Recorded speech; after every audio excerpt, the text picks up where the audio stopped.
Shalom. Welcome back. First and foremost, I want to give all glory, praises, and honors to Yahweh, Bahashim Yahweh Shai. I want to give double honors to the apostles and elders, a great millstone, and salutations to you, Aki, pushing this word in sincerity and in truth. Back with the lesson. Today's lesson is going to be a quick lesson, dealing with this guy you see on the screen. The guy's name is Jaden Ivey. It's been all over the news. Just want to touch on it real quick. It says the Chicago Bulls have released Jaden Ivey from their team after he posted a video criticizing the Alphabet Group for Pride Month celebrations. So I'm gonna let this video play, and I'm gonna grab a couple scriptures. Hey, and that's pretty much gonna be it. All right. That the world can proclaim LGBTQ, right? They proclaim Pride Month and the NBA. They proclaim it. They show it to the world. They say, come join us for Pride Month, to celebrate unrighteousness. They proclaim it.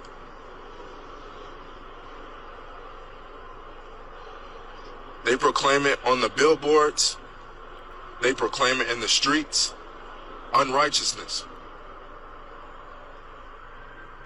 So how is it that one can't speak righteousness? How is it one that how are they to say that you man, this man is crazy? Right. That's pretty much, let's say it one-on-one. But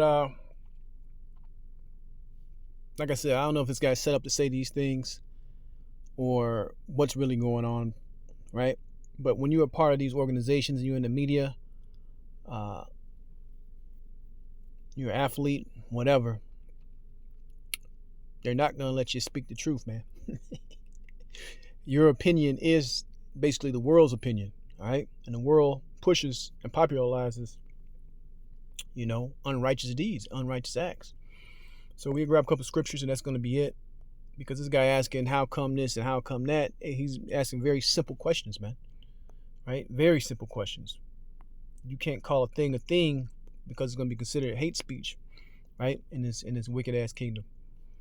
But the Israelites, we've been speaking the truth, and we don't care what they think about it. This is Isaiah 3:9. It says, they show of their countenance doeth witness against him, and they declare their sin as Sodom. What was the sin of Sodom and Gomorrah? You go back to that, right? They hide it not. Woe unto their soul, for they have rewarded evil unto themselves. So, you go back into the story of Sodom and Gomorrah, man, and you go to what he's saying about this month that's coming up, and they proclaim it, and they're proud of it, and they push it, and you got organizations like the NBA that backs it, right? They don't hide it, man. Okay? And if something is said about it negatively, right, something is wrong with you, man, right? But this guy, he seemed a little simple. Most athletes are simple, not really comprehending how the world really works, man. Who really runs the world, right? And why things that aren't, let's say like this, things that aren't supposed to be upheld are upheld, man. Look who's in control, right? And since I said that, let's get Job 9:24. The earth is given into the hand of the wicked. He covereth the faces of the judges thereof. If not, who and where is he? Who runs this wicked ass world? Who pushes and tells you that these things are okay, right? You see who whose face is on the U.S. World Reserve currency, right? You know who the Edomites are. These are the people that run the earth right now. These are the people that's running the world when the Messiah will return. Okay? These people, they uphold, wickedness, unrighteousness, and push it.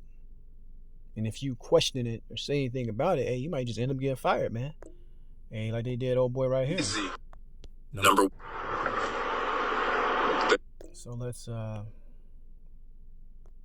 back. This is Amos 5:10. It says, they hate him that rebuketh in the gate, They abhor him that speaketh uprightly. So when we go out there and teach this word, hey, we get all kind of stuff said about us, man. Sometimes you get stuff thrown at you. People want to fight you, right? Police will come mess with you. And this guy had a taste of that by losing his job, man. You make good money playing in the NBA, man. You know, you make more money than people make their whole livelihood playing 1 year, or probably a couple months in the NBA. Even if you're not a big star, and this guy wasn't a big star, but he basically just got blackballed, man. He's gonna get blackballed, right? So I remember, I think it was in the late '90s, and he was a nigga that was a Muslim, and he wouldn't stand for the was it the Pledge of Allegiance, or the when they seek the national anthem, right? Before it was ever the guy from San Francisco 49ers. I forgot that guy's name, but I forgot the guy. He played for the Denver Nuggets. He had a little twitch. He had Tourette syndrome or whatever, but he could shoot his ass off. But people, old cats know who the hell I'm talking about, man. Right? And they push that dude. He go play. Before there was Steph Curry, I say it like this for you basketball heads. Before there was Steph Curry, you had this guy. His name before he became a Muslim was Chris Jackson, but I can't think of his Muslim name. But this guy could play his fucking ass off, man. Right? He was ahead of his time. So you can understand. But anyway, they blackball that nigga, and they doing the same thing for this. But this guy's just questioning. He's really saying something that's on the right path, man. Right? Why is the world, or why is the NBA pushing this?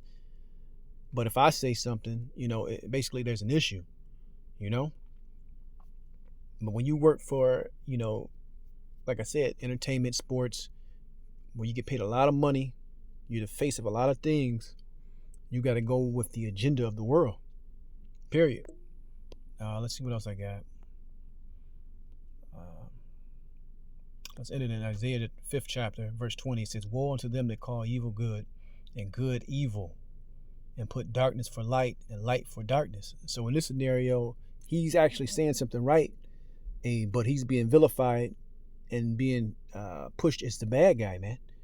Because they had this guy faced on every newscast, and when the news people were talking about it, they were talking about this guy in a negative light, right?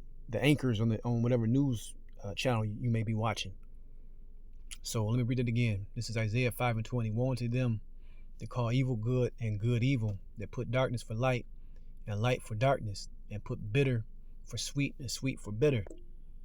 So world can proclaim. He's gonna find out the hard way. Even the words he's using, I'm not sure if he's been listening to any Jakes, where they might sit this guy up to do some crazy shit and say, "See, he was a bug out. He was protesting, the alphabet movement. Now he just went and did something dangerous." So you have that aspect also, right? It could be a whole psyop. But that's the point. I want to give all glory, praises, and honors to Yahweh, Bahashim Yahweh Shai. Shalom the next time.